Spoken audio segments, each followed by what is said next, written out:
ನಮಸ್ಕಾರ ಸ್ನೇಹಿತರೆ, ನಾನು ಪ್ರಮೋದ ಕರಗೂರು. ಇವತ್ತಿನ ಪ್ರಮೋದವಾಣಿ ಯೂಟ್ಯೂಬ್ ಚಾನಲ್ ಕಾರ್ಯಕ್ರಮಕ್ಕೆ ಸ್ವಾಗತ.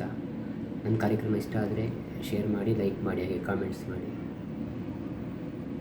ಇವತ್ತಿನ ಈ ಒಂದು ವಿಡಿಯೋ ಕಾರ್ಯಕ್ರಮದಲ್ಲಿ ದೇಶದ ಒಂದು ಹವಾಮಾನ ಸ್ಥಿತಿಗತಿಗೆ ಸಂಬಂಧಪಟ್ಟಂತೆ ಮಾತನಾಡ್ತೀನಿ.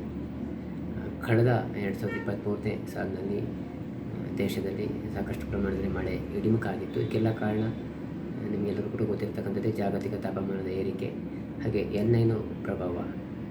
ಇದರಿಂದಾಗಿ ದೇಶದ ಬಹುತೇಕ ಎಲ್ಲ ರಾಜ್ಯಗಳಲ್ಲೂ ಮಳೆಯ ಪ್ರಮಾಣದಲ್ಲಿ ಇಳಿಮುಖ ಆಯಿತು. ಹಾಗೆ 2024ನೇ ಸಾಲಿನಲ್ಲೂ ಕೂಡ ದೇಶಾದ್ಯಂತ ಜನವರಿ, ಫೆಬ್ರವರಿ, ಮಾರ್ಚ್, ಏಪ್ರಿಲ್ ತಿಂಗಳ ಅವಧಿಯಲ್ಲಿ ಅತಿ ಹೆಚ್ಚು ತಾಪಮಾನ ಎದುರಾಯಿತು. ಹೀಟ್ ವೇವ್ ಅಂತ ಕರಿತೀವಿ ನಾವು. ಈ ಸಂದರ್ಭದಲ್ಲಿ ದೇಶದ ಉತ್ತರ ಆಗಿರ್ಬೋದು, ಪಶ್ಚಿಮ, ದಕ್ಷಿಣ ಹಾಗೆ ಪೂರ್ವೋತ್ತರ ಭಾರತಕ್ಕೆ ಹೊಂದಿಕೊಂಡಂತೆ ಅತಿಯಾದಂಥ ಶಾಖದ ಒಂದು ಪರಿಸ್ಥಿತಿ ನಿರ್ಮಾಣ ಆಗಿತ್ತು. ಕರ್ನಾಟಕವು ಕೂಡ ಅದರಿಂದ ಹೊರತಾಗಲಿಲ್ಲ. ಕರ್ನಾಟಕದ ಬೆಂಗಳೂರು ನಗರ ಕೂಡ ರಾಯಚೂರನ್ನು ಮೀರಿಸುವಂತಿತ್ತು. ಈ ಸಂದರ್ಭದಲ್ಲಿ ಎಲ್ ನೈನೋ ಒಂದು ಪ್ರಭಾವ ಇಡೀ ಜಾಗತಿಕ ವ್ಯವಸ್ಥೆ ಮೇಲೆ ಒಂದು ಪರಿಣಾಮವನ್ನು ಬೀರ್ತಿತ್ತು. ಆ ಒಂದು ಎಲ್ ನೈನೋ ಜುಲೈ ಅಥವಾ ಆಗಸ್ಟ್ ವೇಳೆಗೆ ಎಂಡ್ ಆಗ್ತಾ ಇದೆ, ಅಂದರೆ ಕೊನೆಗೊಳ್ತಾ ಇದೆ. ಲಾ ನೈನೋ ತನ್ನ ಶಕ್ತಿಯನ್ನು ಪಡಿತಾ ಇದೆ. ಈ ಸಂದರ್ಭದಲ್ಲಿ ನಾನು ಮಾರ್ಚ್ ತಿಂಗಳಲ್ಲಿ ಒಂದು ಮಾಹಿತಿಯನ್ನು ಕೊಟ್ಟಿದ್ದೆ. ಅತಿ ಬೇಗನೆ ಈ ಬಾರಿ ದೇಶಕ್ಕೆ ಮುಂಗಾರು ಕಾಲಿಸುತ್ತೆ ಅಂತ. ಹಾಗೆಯೇ ದಕ್ಷಿಣ ಅಂಡಮಾನನ್ನು ಅತಿ ಬೇಗನೆ ಮುಂಗಾರು ಪ್ರವೇಶನ ಮಾಡಿರ್ತಕ್ಕಂಥದ್ದು. ಮಾರ್ಚ್, ಏಪ್ರಿಲ್ ತಿಂಗಳಲ್ಲಿ ಮಳೆಯ ಪ್ರಮಾಣದಲ್ಲಿ ಸಾಕಷ್ಟು, ಅಂದರೆ ಮುಂಗಾರು ಪೂರ್ವ ಮಳೆ ಕರ್ನಾಟಕ ಸೇರಿದಂತೆ ದೇಶದ ಬಹುತೇಕ ಎಲ್ಲ ಭಾಗದಲ್ಲೂ ಕೂಡ ಹೆಚ್ಚು ಮಳೆಯನ್ನು ತರಲಿಲ್ಲ. ಆದರೆ ಮೇ ತಿಂಗಳ 2ನೇ ವಾರ ಕಳೆದ ಮೇಲೆ ದೇಶದ ಪೂರ್ವೋತ್ತರ ಹಾಗೂ ಈಶಾನ್ಯ, ದಕ್ಷಿಣ ಭಾರತಕ್ಕೆ ಹೊಂದಿಕೊಂಡಂತೆ ಒಂದಷ್ಟು ರಾಜ್ಯಗಳಲ್ಲಿ ಉತ್ತಮವಾದಂಥ ಮಳೆಯ ವಾತಾವರಣ ನಿರ್ಮಾಣ ಆಗಿತ್ತು.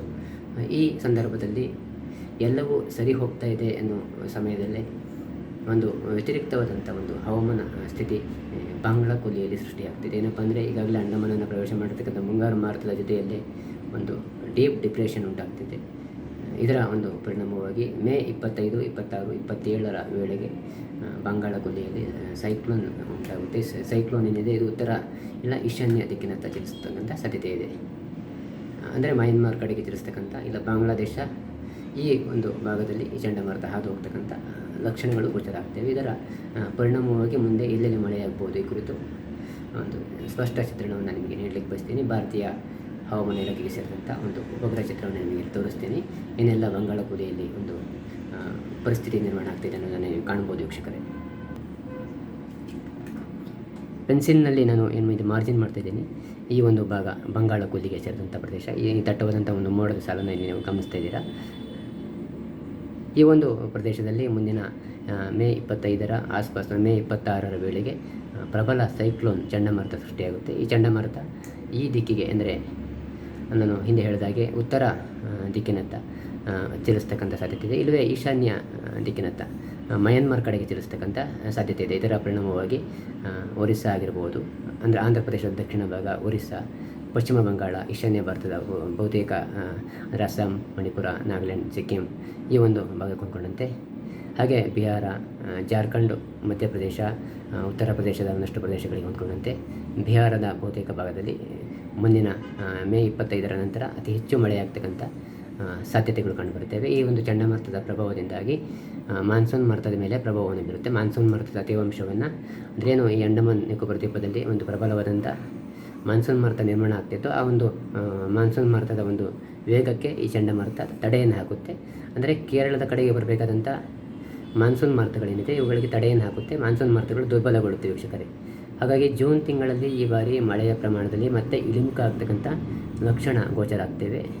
ಅಂದರೆ ಜೂನ್ ತಿಂಗಳಲ್ಲಿ ಮಾರುತಗಳು, ಅಂದರೆ ಈ ಒಂದು ಸೈಕ್ಲೋನ್ ಈ ಮಾರುತಗಳ ಮೇಲೆ ಪ್ರಭಾವವನ್ನು ಬೀರುವ ಹಿನ್ನೆಲೆಯಲ್ಲಿ, ಇಲ್ಲಿರ್ತಕ್ಕಂಥ ತೇವಾಂಶವನ್ನು ಹೀರಿಕೊಳ್ಳುವ ಹಿನ್ನೆಲೆಯಲ್ಲಿ ಜೂನ್ ತಿಂಗಳಲ್ಲೂ ಕೂಡ ಮಳೆಯ ಪ್ರಮಾಣದಲ್ಲಿ ಇಳಿಮುಖ ಆಗ್ತಕ್ಕಂಥ ಸಾಧ್ಯತೆಗಳು ಗೋಚರ ಆಗ್ತವೆ. ಒಂದು ವೇಳೆ ಚಂಡಮಾರುತ ಬಂಗಾಳ ಕೊಲ್ಲಿಯಲ್ಲಿ ಚಂಡಮಾರುತ ಸೃಷ್ಟಿಯಾದ ಹಾಗೆಯೇ ಅರಬ್ಬಿ ಸಮುದ್ರದಲ್ಲೂ ಏನಾದರೂ ಚಂಡಮಾರುತ ಸೃಷ್ಟಿಯಾಗಿದೆ ಆದರೆ ಈ ಬಾರಿಯ ಮಾನ್ಸೂನ್ ಮಾರುತವು ಕೂಡ ದುರ್ಬಲವಾಗ್ತಕ್ಕಂಥ ಲಕ್ಷಣಗಳು ಕಂಡುಬರ್ತವೆ. ಎಲ್ಲದಕ್ಕೂ ಕಾದು ನೋಡಬೇಕು. ಮುಂದಿನ ಒಂದು ಮೇ 25ರ ನಂತರ ಜೂನ್ 10ರ ವೇಳೆಗೆ ಹವಾಮಾನದಲ್ಲಿ ಏನು ಬದಲಾವಣೆ ಆಗುತ್ತೆ.